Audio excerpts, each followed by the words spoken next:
un excellent anniversaire appelé. Bon anniversaire.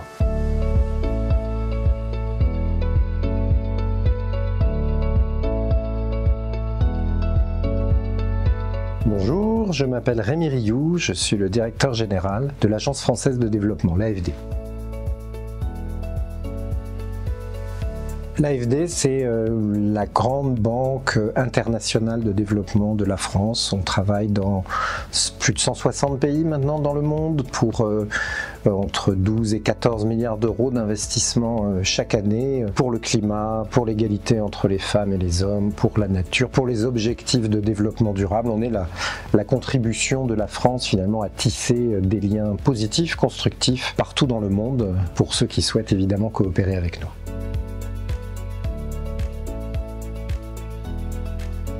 Oui, absolument. Donc on s'est lancé en 2017. Le sport, traditionnellement, c'est considéré pour les économistes du développement comme un sujet pas très sérieux. Vous voyez, c'est ce qu'on fait quand on a tout réussi avant. L'éducation, la santé, l'eau et l'assainissement. Peut-être, in fine, on peut se préoccuper de ce sujet. On pense pas du tout ça à l'AFD. On pense même très exactement le contraire, que le développement, c'est un élément de lien social, c'est un accélérateur d'impact pour le développement durable. Et donc c'est la raison pour laquelle, peu de temps après mon arrivée, dès 2017, on s'est lancé dans cette aventure avec beaucoup d'ambition. On a fait à peu près 200 projets pour 200 millions d'euros dans de nombreux pays, d'abord en Afrique, puis on est en train d'étendre à d'autres régions dans le monde. Et on cherche évidemment à entraîner le maximum d'acteurs. On a eu la chance, on y pensait depuis longtemps, d'organiser le 25 juillet dernier, donc la veille de la cérémonie d'ouverture des Jeux Olympiques et Paralympiques de Paris 2024, probablement le plus grand sommet sur le sport et le développement durable, avec 55 chefs d'État, une quinzaine de patrons d'organisations internationales, où des engagements très concrets ont été pris par le monde du sport, le CIO, la FIFA, la NBA, les organisateurs des futurs Jeux Olympiques, les Jeux Olympiques de la jeunesse à Dakar, Los Angeles en 2028, Brisbane ensuite, et puis les autorités politiques, des engagements de renforcer leur politique sportive, et puis les financiers, dont l'AFD, mais bien au-delà, les financiers publics, les financiers privés, de regarder finalement le monde du sport comme un investissement avec un retour, pas qu'un retour financier bien sûr, un retour social, un retour économique, un retour pour le climat aussi et la protection de la nature, bien supérieur à l'investissement. Et on espère donc que ce mouvement, dont l'AFD cherche à amener des preuves, va faire une grande réussite dans les prochaines années. Alors cette idée qu'on a eue en 2017 puis en 2024, elle vient de loin, puisque on est très honoré, très heureux de travailler avec Clay, qui s'appelait à l'époque Sport sans frontières, je crois, depuis bientôt 15 ans, puisque le premier projet que nous avons conduit ensemble, c'était en 2009, c'était en Afghanistan, avec Arnaud Moureau, avec David Blo, maintenant avec Guillemette Petit. On fait grandir ce partenariat, on a je crois une douzaine de projets maintenant ensemble, beaucoup en Afrique, au Burundi, au Rwanda, au Sénégal, au Libéria, bientôt en République démocratique du Congo. L'important, c'est les dizaines de milliers de jeunes enfants, de jeunes filles qui apprennent par le sport les valeurs, l'impact, qui sont ensuite capables de le diffuser dans la société très largement. Donc vraiment très heureux, l'Afrique, l'océan Indien, les Balkans, enfin on est prêt à étendre le partenariat le plus loin possible.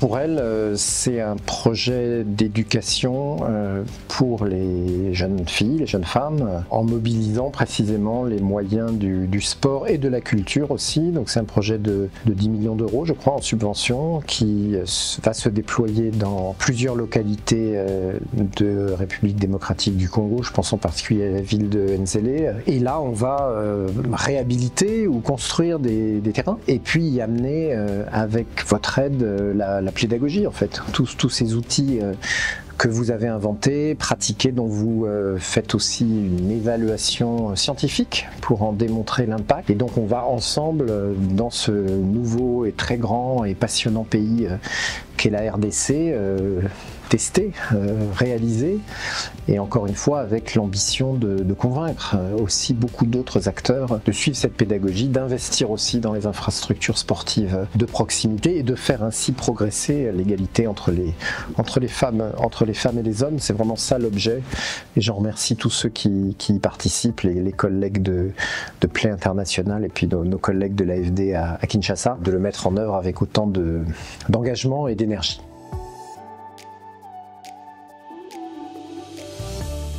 Moi, je ne suis pas trop pour changer les ODD. On est dans le moment où les institutions, en particulier les institutions financières auxquelles l'AFD appartient, sont en train d'intégrer cette grammaire, ce langage dans leur stratégie, dans leur gouvernance. Et puis, j'aime bien le récit des ODD parce qu'il c'est le contraire même d'un récit sectoriel. C'est-à-dire, c'est bien les interdépendances, les connexions et un regard beaucoup plus attentif aux situations de développement, aux géographies, au contexte, qui est le grand récit des ODD. Donc moi je vois plutôt les ODD et le grand agenda de la neutralité carbone rester avec nous jusque vers 2050. Et encore une fois, après, il faut qu'il y ait le sport dedans. Je dirais le sport partout, le sport dans tous les ODD. Et d'ailleurs, je crois que les résolutions qui ont été adoptées par les Nations Unies, il y en a eu 2 récemment, portent bien cette ambition. C'est-à-dire non pas le sport pour le sport, mais vraiment le sport comme un accélérateur, un trait commun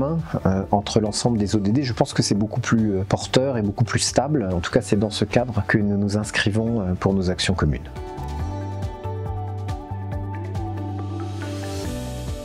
Alors déjà bon anniversaire à Play pour les 25 dernières années, c'est une date importante, 25 ans évidemment, on est dans la force de l'âge et dans le projet, puis on a tout l'acquis évidemment de 25 ans de travail acharné. Je dirais pour les 25 prochaines années, je souhaite que Play devienne vraiment un acteur global et on souhaite vous accompagner. Global, ça veut dire français. C'est important de savoir toujours d'où on parle et d'avoir la capacité d'expliquer dans son propre pays le pouvoir du sport pour le développement durable, et puis avec cette attention, cette empathie, cette curiosité pour tous ceux qui veulent coopérer avec nous. Et là, je rêve aussi que dans les 25 prochaines années, on arrive à connecter votre organisation, la faire grandir avec notre monde qui est celui des banques publiques de développement. Donc on a créé en 2020 un grand mouvement qui s'appelle Finance en commun, FIX, qui cherche à rassembler les 530 banques publiques de développement qui existent dans le monde. Donc il y en a que vous connaissez bien, la Banque mondiale, la Banque africaine, mais il y a aussi la DBSA en Afrique du Sud, la BNDES au Brésil, SIDBI en Inde, aussi les banques nationales dans chacun des pays. Et je ne vois pas de raison pour laquelle nous n'y arriverions pas. Faire le même chemin que celui que nous avons fait ensemble et le raisonnement que nous avons suivi à l'AFD, qui est que les projets de développement sont de meilleure qualité, ont plus d'impact, sont mieux appréciés si on met du sport dedans en fait, si on mobilise la jeunesse, si on connecte avec les communautés par le sport pour plus d'impact. Et donc on sera en Afrique du Sud à la fin du mois de février prochain. Il y aura un moment dédié à ce sujet, comment mobiliser la contribution du sport pour le développement durable, en passant par bien sûr ceux qui ont inventé ces outils, qui ont ce regard, cette compétence, ça c'est vous, Play International, et puis ces banques publiques de développement dont je vous parle, dont le métier est bien sûr de faire passer à l'échelle les solutions, et puis d'y amener évidemment toute leur compréhension, leur intelligence des contextes, des pays, des territoires dans lesquels elles interviennent. Donc je dirais, si on se projette à 25 ans, vers 2050, là, quand un jeune sur 3 sera africain, quand les températures auront probablement augmenté significativement, j'espère que toutes nos institutions auront intégré dans leur panoplie, dans leur attention, dans leur stratégie, le sport comme, encore une fois, un élément essentiel du développement durable, lié évidemment à tous les autres domaines, l'éducation, la santé, santé, le développement urbain, l'eau et l'assainissement, les infrastructures, comme de façon beaucoup plus puissante et cohérente que ce que nous faisons aujourd'hui. Je pense que ce mouvement qui a été lancé de façon très exemplaire avec les Jeux de Paris 2024, en fait le monde entier y a prêté attention et j'espère, on a reconnu ce que font les autres pays dans le monde le 25 juillet dernier et donc c'est ce mouvement, c'est cet élan qu'il nous faut ensemble entretenir.